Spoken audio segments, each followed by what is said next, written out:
About a month ago, I was doing really well. I even made a new YouTube banner that proudly stated weekly videos. And then I proceeded to get myself stuck in a rut so deep that this is actually my first video in a month. So if you would like to learn how to self-sabotage from someone who, not to brag, is pretty good at it, you've come to the right video. Here I will share my 5-step guide to sabotage yourself and get super stuck in a rut. Since this is a lesson, I've prepared some slides. So first slide. This has really the potential to elevate your self-sabotage. And throughout, of course, I'm going to give you lots of practical tips. And because I practice what I preach, a lot of real-life examples, because I've spent the past month really putting all of this into practice and really sabotaging myself so well. So I can really help you here. So step 1 is get excited. And in my case, this was triggered by moderate success. So one of my videos reached a slightly wider audience and my YouTube channel started gaining a little bit of traction. So that's how my excitement started. But it could be something else for you. It could be a new idea that you get, or maybe getting some unexpected free time without any responsibilities or pressure, or perhaps some good news or even some unexpected money. Whatever it is, you're finding yourself in the situation where you're really excited about something and you engage perhaps in what people call blue sky thinking. That's what I did. I started thinking about what my YouTube channel could be, what my online presence could be, about this wonderful community of creatives that I could cultivate and build around my YouTube channel. The plan went 5 years into the future and it had so many parts, and that's very important. You want a plan that is simultaneously so granular, so detailed, but at the same time vague enough that you have no idea what your next step is. And you want to really get ahead of yourself and start engaging in stuff that makes no sense to you. For example, I tried starting to brand myself like I'm cereal or something. And for example, I got advice from this person over here. The second that somebody starts telling a story, everybody clues in. Why is he so aggressive? I don't know. But this is something that I started doing at this stage because I wanted to do all this research and planning because I was very excited. What I started doing for some reason is I started seeking out advice from people that had a very different vibe from me. You know, this man's advice is perhaps really good advice. I'm not saying that it isn't. You know, it probably really works for people, but it's very corporate and it's very loud and a lot of pointing and very aggressive. And that doesn't resonate with me very much. You know, more power to him. It resonates with a lot of other people. It doesn't really resonate with me very much. But for some reason, I stopped watching the videos of people that I really vibe with. And I started getting advice from from this guy. And so this is actually, for step 1, this is quite advanced self-sabotage, because from the outside, this looks quite productive. This looks like I'm doing research to have a better understanding of how I want to present myself on the internet and how I want to start creating this community on the internet, which is a good goal to have, I think, which is in alignment with what I want to do. However, for some reason, I'm going about it in a way that makes it unnecessarily difficult for me to understand what I want to do, because I'm getting advice from people who are in a completely different field, sphere, and who communicate in a way that doesn't really make sense to my brain. But that's exactly what we want, because the goal is overwhelm. Yeah, that's what we want. You may have heard about the open palm image. So if you have your hands open and water gets poured on them, you can hold on to the water quite easily, even just one hand. You can hold on to some water, but the moment you close your hand, you try to grasp the water, you try to grip the water hard, obviously all the water goes out. So what you want to do with this step is to make this very detailed image really find a future that is really desirable. This is key. You have to really want it. It has to sound really good, but obviously vague enough not to have any active steps you can actually take right now, because that would defeat the point. So you want something really desirable. So you go grab your hands at it, and it just gets further and further and further. And if you have been triggered by moderate success or a good idea, like I have, then actually chances are you got a good idea by having open hand. I was just enjoying myself. This will set you up very nicely for step 2, which is to use every technique under the sun to try and deal with your overwhelm. And now I'm sure you're getting the hang of it. The key here is to not use techniques that you have used in the past and have worked for you.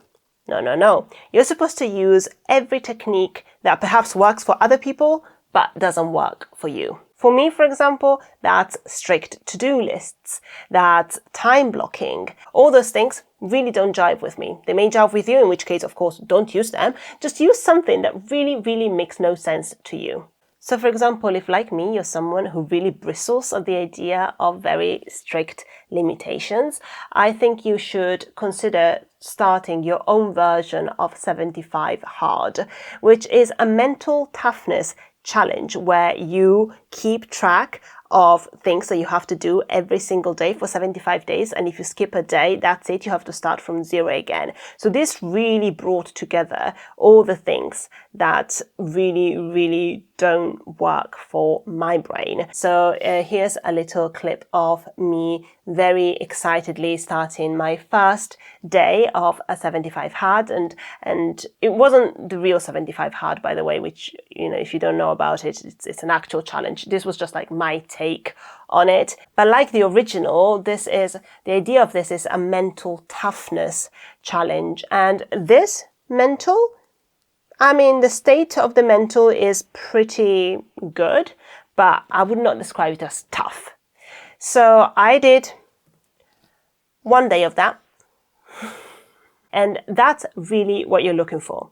You're looking for an impossible challenge, and then you want to attempt it and fail spectacularly, because then that's going to allow you to put that and start stacking on top of it, to put that at the base of a failure tower that basically proves to you that you are someone who can't do stuff. And this set up a very good base, because then as I tried to do a creative project, which is what I want to be doing, creative stuff, I already had that foundation of not really believing that I am capable of doing stuff, because I was just failing at random things. So, for example, I tried to make a video about trying wood burning for the first time, and I will let me of the past talk to you about that. The other day I went to Hobbycraft, and as with every time I go to Hobbycraft, I walked past the wood burning section, and for years I've been thinking, that looks like the most satisfying craft. It must be so meditative and so wonderful to burn a design into wood. The smell must be so good, like when you light a match and then you blow out the flame, that smell of burnt wood. It just looks so good and so satisfying and so fun. Long story short, I have a wood burning tool now. All right, and then let's see how I got on. Despite how hot it feels in my hand, it barely burns, really. So, spoiler alert, I didn't enjoy wood burning very much at all. And perhaps at a different time, I might have thought, perhaps my tools aren't very good, perhaps the piece of wood I chose to practice on isn't really the right shape because it's not flat on the table, but it's a box. So I'm having to draw with my hand raised up, which would be hard even just with a pen or a pencil. Perhaps I might have thought I'm doing something wrong, I'm not understanding something of the technique, that's why it's so awkward to do. Maybe I might have thought I'm a beginner, I'm not doing this very well, and as I get better, as my skills improve, this will get more enjoyable. But did I engage in any of those productive, helpful thought patterns? Of course not. Of course not, because I was entering this with the mindset of someone who was already failing at everything. And this means I'm doing quite well with my self-sabotage, because if you've watched any of my other videos, I'm not someone who lacks patience necessarily. I don't mind things taking a long time and there being a steep learning curve. Actually, I do enjoy that kind of stuff. And of course, what happens after you have stacked up enough failures is that the next good idea you're going to get, you're not even going to try it. Because, I mean, the last one failed, right? So chances are the next one is going to fail too. And then you don't even have to try. And so we move on to step 3, and this is a big one. I mean, they're all big ones, but this is a big one. Distract yourself. At this point, you may be starting to feel a little bit bad. You may be starting to feel a little bit spirally. So you want to distract yourself. My preferred way is my phone, because it's the 21st century. What am I going to do, right? So I went on my phone and I spent hours and hours on my phone just scrolling mindlessly. This is a good one because you can tell yourself, and superficially this is true, you can tell yourself that you're distracting yourself because you don't want to concentrate on the fact that you are doing so badly at your projects that you actually really want to do. So on the surface, it looks fairly reasonable that you would like to distract yourself. But then if you peel off the surface and look inside, you find out that actually what you're trying to avoid by distracting yourself all the time is that you're trying to avoid to sit quietly with your thoughts. Because if you do that, sure, maybe you would spiral, but you know what's even more dangerous for the self-saboteur? If you sit quietly with your thoughts, you may actually come to accept your thoughts. You may actually see the feelings you're feeling with more clarity. You may even get over them. Or you may just realize you're being a bit of a silly Billy.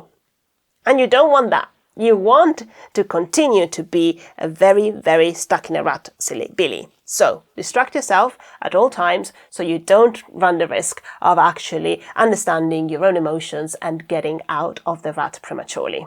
The phone is a great one because for me, at least, the phone is a non-activity. I'm playing 4D chess here, yes? Self-sabotage 4D chess. For me, it would be worse to do the house chore because it would mean that I have accepted that today I'm not working, or for now I'm not working on the creative project, which would mean that I would stop feeling guilty about not working on the creative project. I don't need to feel guilty about that. I am doing house chores instead. No, no, no, no, no. We want to grow those negative feelings inside us. So we want to feel guilty. So we have to do a non-activity. But actually, and genuinely, we're playing such a complex self-sabotage game over here. But actually, the fact that spending a lot of time on your phone while you're procrastinating on doing your creative project makes you neglect your house chores has an unexpected benefit. Because when you finally get sick of spending all day on your phone, you may decide to put your phone in a different room, or turn off your phone, or turn off the notifications, or block every distracting app, or whatever it is. And when that happens, guess what? There's going to be a pile of washing up for you to do. You may have to actually go through the shopping that you've got delivered. You may have loads of unanswered emails that need to be actioned. And so you'll be able to fill all the time that was freed up by you not spending all day on your phone by doing non-creative things. So you're actually continuing to be stuck in a rut creatively with your projects, even though you appear to be doing quite useful chores from the outside. Now, with the amount of time you've been spending on your phone, chances are you have been exposed to the news. It's the 21st century, the news is there all the time, 24/7. You can spend all day reading the news, and then in the middle of the night, you say, wake up to pee or something. You can grab your phone and it's 3 a.m., but the world continues to be on fire and you can still read the latest about it. When you're in the state of being exposed constantly all day long to all the awful things that are happening all around the world at all times, if you do think about anything creative or any of your ideas and projects, at least in my case, this is what happened. One, I had no creative juices because I was busy despairing about the state of the world. Or two, if I actually tried to do something creative, I started thinking to myself, what's the point? Everything is awful. If I make any art at all, it should be to do with some of these issues. I should be engaged with the stuff that is out there in some way all the time. It should be a response. And something else you can do as you spiral and ruminate is you can start to really think deeply about things. And I'm going to share this clip with you because my cat is in the corner and she looks so cute. And this is me thinking about everything in such a navel-gazing way, in such a self-centered way. This kind of introspection can be really helpful because it can really paralyze you between two opposing views. You can start thinking that you're so helpless and everything you do is pointless because you can't change anything, and that feels very powerless, so might as well not try anything, and then think, oh, but if I don't do anything, I am complicit. I'm not living up to my potential. That is the most selfish thing of all, to not do anything. And if you think these two thoughts are incompatible, either making art is helpful or it isn't, and it's either selfish or it isn't, oh, that's great. That is what you want your brain to be distracted doing. You want your brain to be trying to hold two opposing thoughts at the same time and try to reconcile that paradox. Because if you don't keep it busy, you may get out of the rut any minute now. And so we move on to a very good, strong step. Step 5, the final step. Avoid people and things. Everything is so overwhelming. The world is on fire. What is the point of making anything, of doing anything? What can you possibly do to add any value to the world? Therefore, you avoid anything that could change your mind. If you watch any of my vlogs, I usually volunteer on Fridays, and I haven't been going to the volunteering group. Why? Because, well, this week I'm going to post a video, so those couple of hours are going to make a big difference. Spoiler, they didn't. And if I go out there, I may actually feel like I am contributing something to the world, and there is a strange nobility in feeling guilty. Is that too much? Is that too much to share?